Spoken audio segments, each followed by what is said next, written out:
Assalamualaikum warahmatullahi wabarakatuh teman-teman. Bertemu lagi di channel YouTube BBI Ridwan Channel. Seperti yang tadi saya videokan di pembukaan tentang jerami, terus gedebok pisang dan juga kohek, tidak bosan-bosannya saya selalu menyampaikan tentang bahan fermentasi. Teman-teman harus bisa memahami arti atau fungsi dari fermentasi itu untuk apa.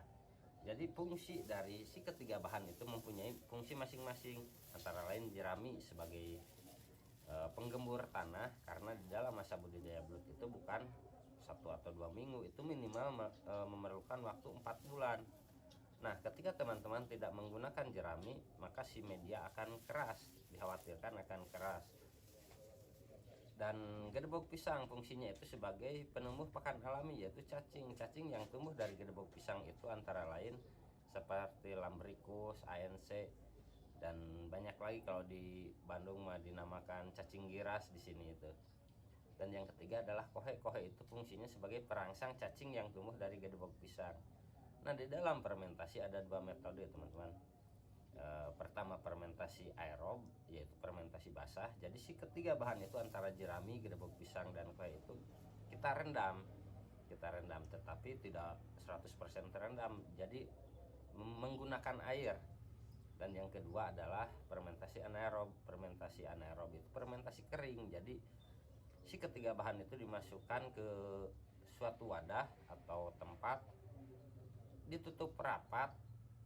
Jadi busuknya itu terkena uap oleh si ketiga bahan fermentasi itu, terutama gedebok pisang yang menghasilkan air itu. Nah, itu dari kedua metode fermentasi itu, teman-teman bebas mau menggunakan metode fermentasi yang mana, itu sama saja. Jadi intinya sampai benar-benar matang. Jadi banyak gitu kegagalan, mayoritas dari fermentasi yang belum matang sudah disatukan dengan lumpur. Nah, ketika fermentasi belum matang disatukan dengan lumpur, maka akan timbul biogas yang sering saya posting itu menggunakan korek api, itu yang ditusuk menggunakan korek api itu menyala seperti itu.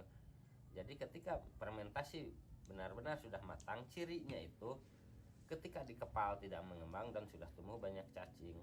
Dari warna juga ya, dari warna juga sudah berbeda. Ketika dikepal begini itu sudah tidak mengembang. Nah, seperti itu teman-teman, penjelasan tentang fermentasi. Kita harus benar-benar bersabar di dalam fermentasi itu. Banyak yang menganjurkan dalam fermentasi itu kita bisa menggunakan cairan biodekomposer seperti M4, tetapi saya tidak menggunakan bahan ya cairan biodekomposer seperti itu, baik molase tebu atau M4. Saya tidak menggunakan bahan itu, tapi saya juga tidak bisa menyebutkan bahwa itu tidak baik atau baik, karena saya tidak mengalami sendiri. Mungkin sampai di sini dulu teman-teman. Apabila ada pertanyaan atau ada yang kurang paham apa yang saya sampaikan, silahkan ditulis di kolom komentar.